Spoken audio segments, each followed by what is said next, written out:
Better Exile Than Submission, The Passion of Dante Alighieri,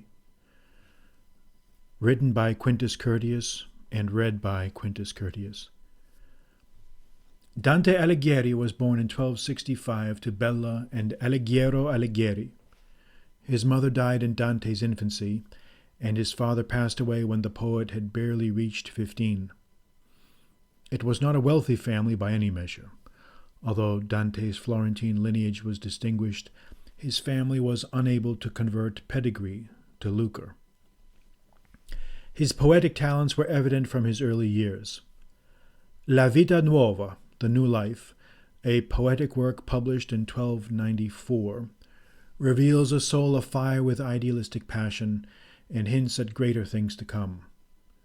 Soon after this, he made a fateful decision whose consequences would define the trajectory of his adult life. He entered politics.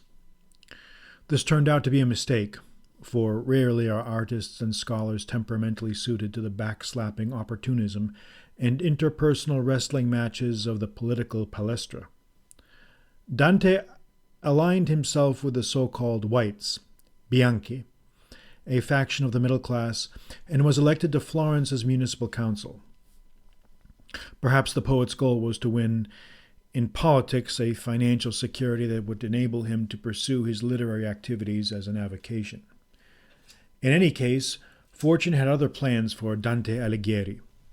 While he was in office, a competing faction, allied with the papacy, known as the Blacks, Neri, attempted what might today be called regime change. Conflict ensued and honed the daggers of the factional belligerents. Through the machinations too dreary for us to review here, Dante found himself on the losing side and out of power. In 1302, he, along with 15 other Florentines, was convicted of spurious charges and expelled from the city. A death sentence would await them, the verdict read, should they ever return. Dante left alone. For some reason, he left behind his family, his sole support and solace. His property was confiscated. There then followed a 19-year exile that fed on despair, hope, and unmatched literary brilliance. We cannot hope to understand his personality without appreciating the impact of these formative experiences. Like Machiavelli, who would appear on the scene 8 generations later, Dante was a believer in a strong central government that might cure Italy of its endless internecine power struggles and factionalism. The only candidate at the time that might fill this role, he believed, was the Holy Roman Empire. Dante even authored a treatise, De Monarchia, advocating the benefits of centralized power. But the papacy, jealous of its own temporal prerogatives, had long opposed Italian political unification, and in 1329 the Holy See ordered De Monarchia to be publicly burned. It was placed on the papal index of forbidden books and removed only in 1897. We may begin to grasp why Dante was untroubled by later depicting, in his Inferno, popes and contemporary political figures roasting in hell. Yet Dante, like many exiles, could not avert his thoughts from his native land. We must see him as a passionate and unrelentingly intense man, blessed or cursed with an imagination like no other. We do not find in his Divine Comedy the amiable, meandering verses of the Aeneid, nor the clanging, clashing combats and irrepressible wisdom and humor that so distinguish the Iliad and the Odyssey. Yet Dante is the only poet in history fit to be ranked with Virgil and Homer. For no one who has ever taken the journey with him from the vivid, steaming depths of the Inferno, then upwards through Purgatorio and finally to Paradiso, can ever forget the experience. This is not theology, as some argue. This is an account of the soul's migration to its original source, a subject that the greatest ancient philosophers pondered and debated. Dante could not leave politics alone.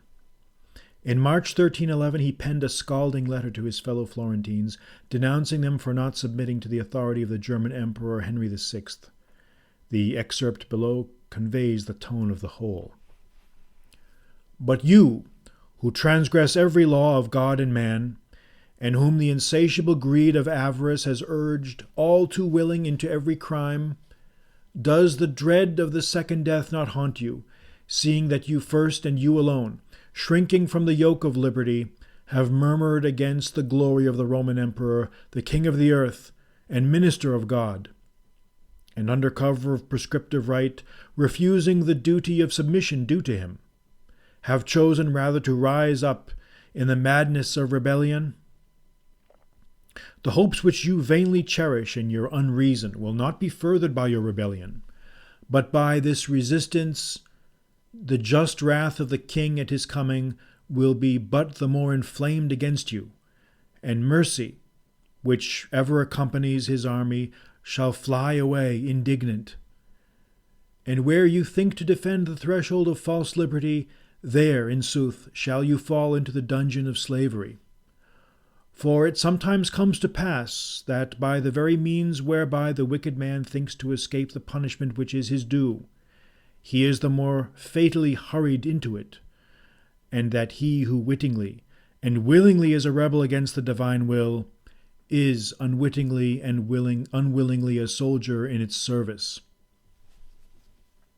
Such denunciations, of course, did nothing to win him friends in Florence. Henry chose to leave Florence alone and then died suddenly in 1313. There now seemed to be no chance that Dante would ever return to his native city.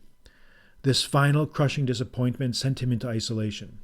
He secluded himself in the monastery of Santa Croce in Gubbio, where he apparently wrote most of the Divine Comedy. A glimmer of hope seemed to appear around 1316. Florence decided to issue a general amnesty to all exiles, including Dante and his sons, under certain conditions. The requirements were that the penitent returnees pay a fine, walk through the streets in contritional clothing, and accept a perfunctory period of incarceration. In short, any returning exile would have to ask forgiveness and submit to a pro forma punishment.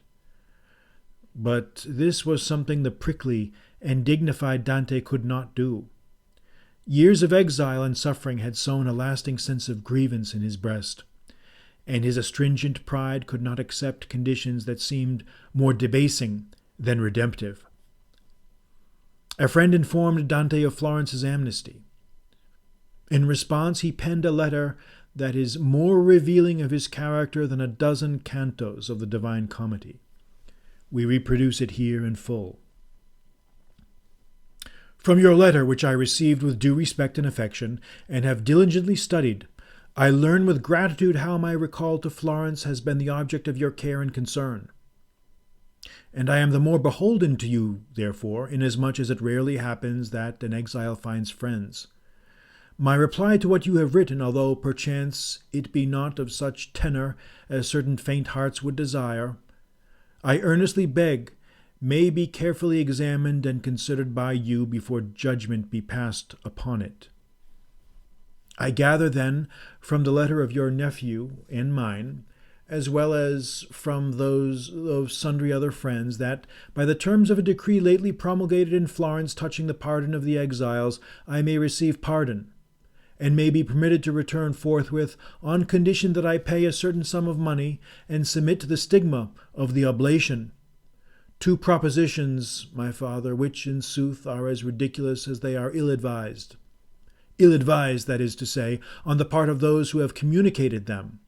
For in your letter, which was more discreetly and cautiously formulated, no hint of such conditions was conveyed.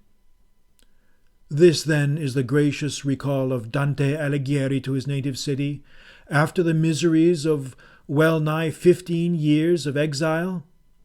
This is the reward of innocence manifest to all the world, and of the sweat and toil of unremitting study?